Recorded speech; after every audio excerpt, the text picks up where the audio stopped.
একটু সাইলেন্স হোক। আমি আপনাদের ছাত্রছাত্রীদের অনুরোধ করব, আপনারা এরকম করলে স্ট্যাম্পিড হয়ে যাবে, তাহলে আমাকে বাইরে বেরিয়ে যেতে হবে,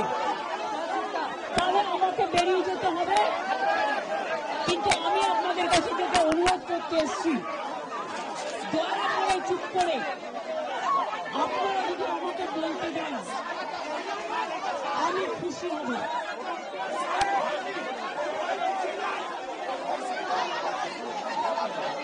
আমি অনেক ভাবে চিন্তা করেই আমি ছাত্র আন্দোলন থেকে উঠে আসা লোক, আমি আন্দোলনের ব্যথা বুঝি, আমি আন্দোলনকে সমর্থন করি। আমি আপনাদের বাইরের লাইটটা একটু বন্ধ করুন না, দয়া করে বাইরের লাইটটা বন্ধ করুন, কন্ট্রাডিকশন হচ্ছে।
আপনাদের মাইকে কি শোনা যাচ্ছে?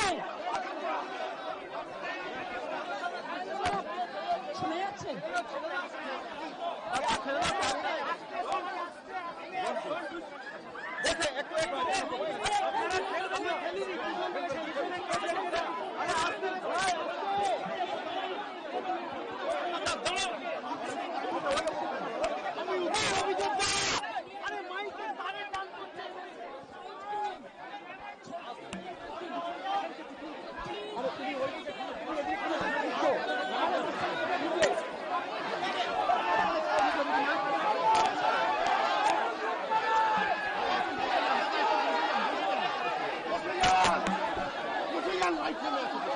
আমি যখন এসছি তখন আমি কাজ করবো।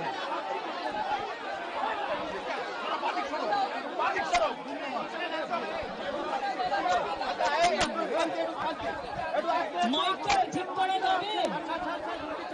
আপনাদের মাইকটা ঠিক করা যাবে?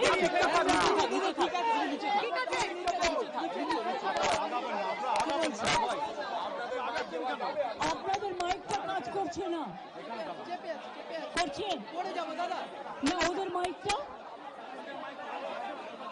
আপনাদের মাইকটা, আপনাদের মাইকটা কি কাজ করছে?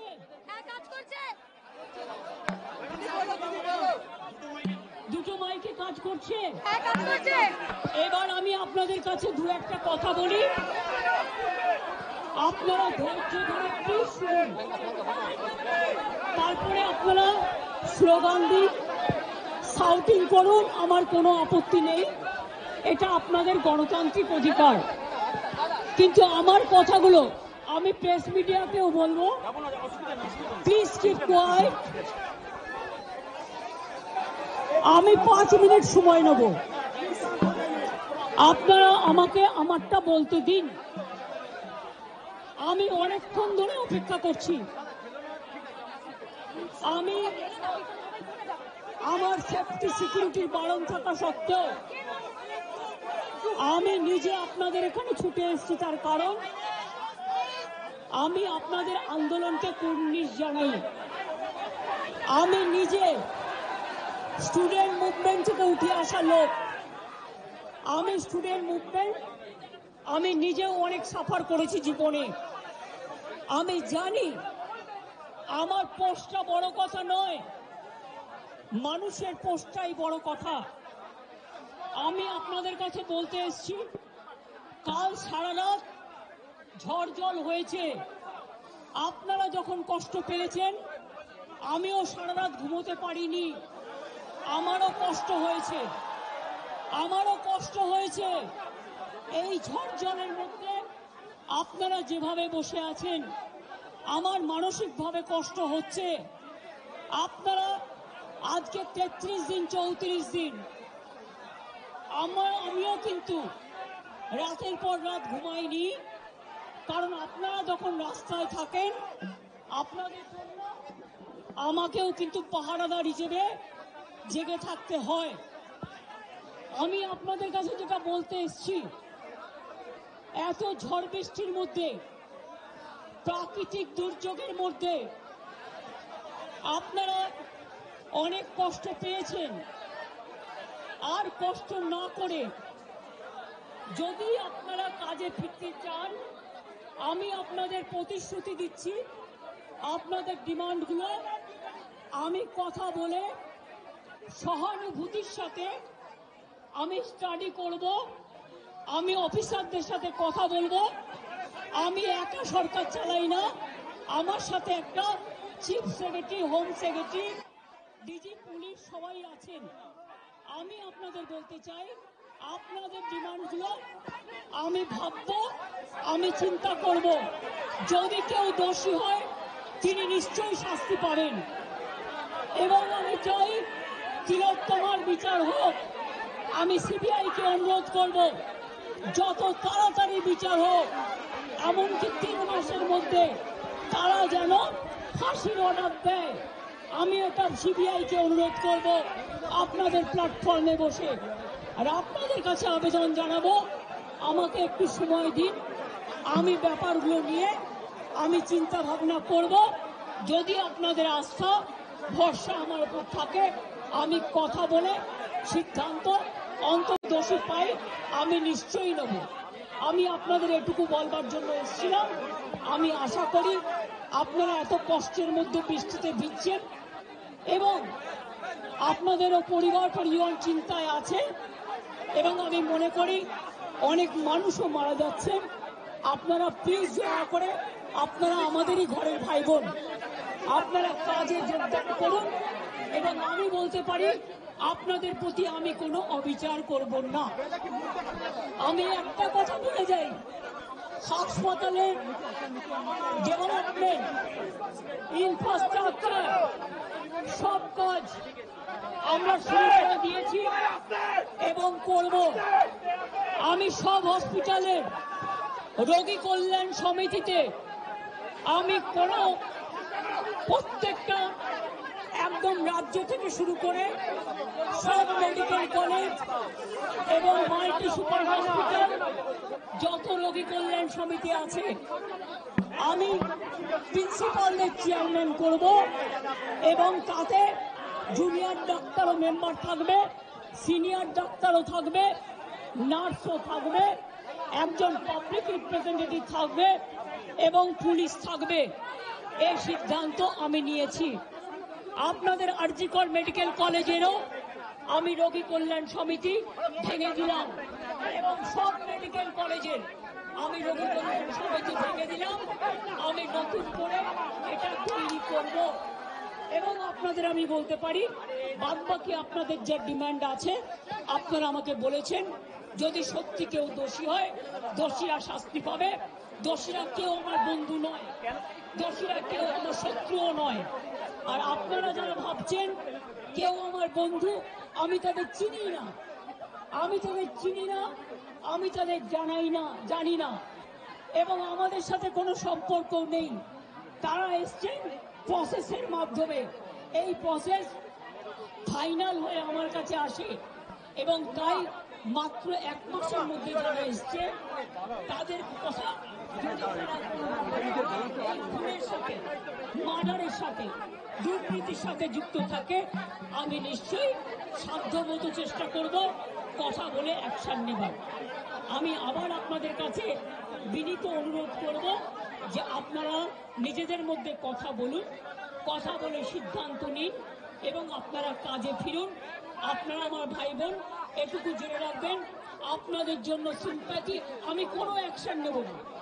আমি ইউপি পুলিশ নই, ওরা এসমা জারি করেছিল, ওরা 6 মাস মনে রাখবেন স্ট্রাইক র্যালি বন্ধ করে দিয়েছিল।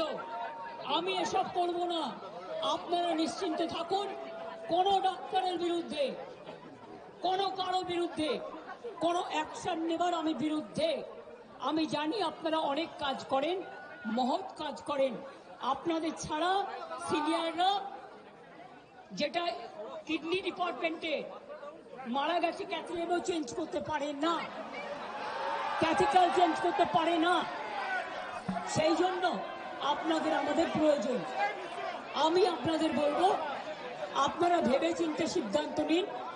আর যদি আপনারা আমাকে বিশ্বাস করেন, আমি যখন আপনাদের ধর্ণা মঞ্চে আসতে পেরেছি আপনাদের একজন সহযোদ্ধা হিসেবে, তখন মনে রাখবেন যে আমি আপনাদের, যদি আপনারা বিশ্বাস ভরসা রাখেন, বাদ বাকিটাও মনে রাখবেন আমি আস্তে আস্তে করে, একদিনে তো সব হয় না, করতেও সময় লাগে, আমাকে একটু সময় দিন।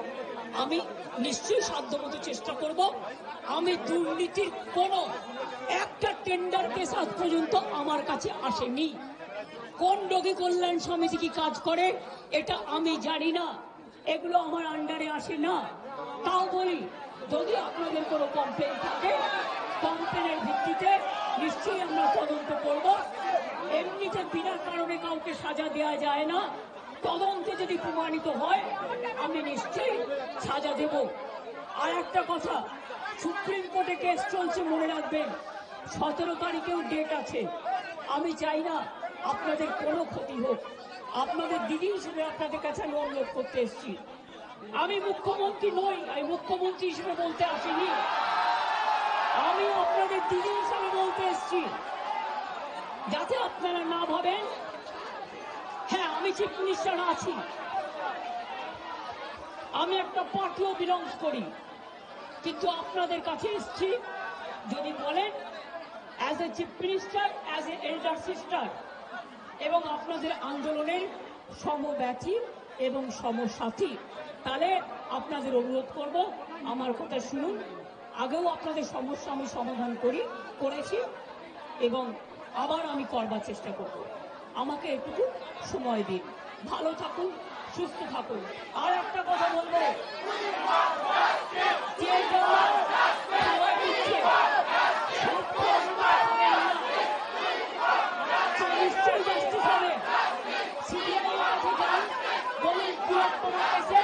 জাস্টিস জাস্টিস হোক।